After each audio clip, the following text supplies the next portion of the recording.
Hello guys, welcome on my YouTube channel. आज के video में मैं बात करने जा रहा हूँ जो typing and shorthand skill test जो है उसका शेड्यूल जारी कर दिया गया है for the post of steno typist, post code 755। तो आप देख सकते हैं यहाँ पे पोस्ट कोड 755 और स्टेनो टाइपिस्ट की जो पोस्ट थी उसके लिए जो टाइपिंग एंड शॉर्ट हैंड का स्किल टेस्ट था उसका शेड्यूल उन्होंने जारी कर दिया गया है। तो इसकी जो लिस्ट है वो आप HPSSC की वेबसाइट पे जाके डाउनलोड कर सकते हैं, लेटेस्ट नोटिफिकेशन में जाके। और आप देख सकते हैं यहाँ पे इन्होंने एप्लीकेशन आईडी दे रखी है, कैंडिडेट नेम लिखा है, फादर नेम लिखा है, रोल नंबर देख रखा है और इसके आगे इन्होंने यहाँ पे डेट बताई हुई है कि किस डेट पे किन किन कैंडिडेट से, जो 27 जनवरी से स्टार्ट हो रहे हैं। और अब मैं आपको नीचे दिखा देता हूँ कि लास्ट जो है वो स्किल्स के लिए लास्ट डेट कौन सी है।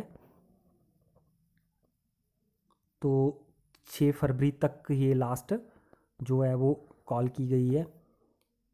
आप यहाँ पे देख सकते हैं 6 फेब तक ये कॉल रहेगी और इसमें टोटल 640 कैंडिडेट्स बुलाए गए हैं। तो 1/10 कैंडिडेट्स बुलाए जाते हैं हमेशा, जो भी स्किल टेस्ट बेस्ड होता है या टाइपिंग टेस्ट बेस्ड जो भी टेस्ट होता है। तो इसमें 640 कैंडिडेट्स बुलाए गए हैं और 27 से स्टार्ट हो रहा है और 6 फेब तक ये चलेगा। तो ये था आज का video regarding to schedule of skill test for the post of steno, और जिसका पोस्ट कोड है 755। Thank you. और इस तरह की वीडियो अपडेट्स के लिए चैनल को सब्सक्राइब कर लें, बेल आइकन पर क्लिक कर दें ताकि आपको मेरे अपकमिंग वीडियो की नोटिफिकेशन मिलती रहे। Thank you.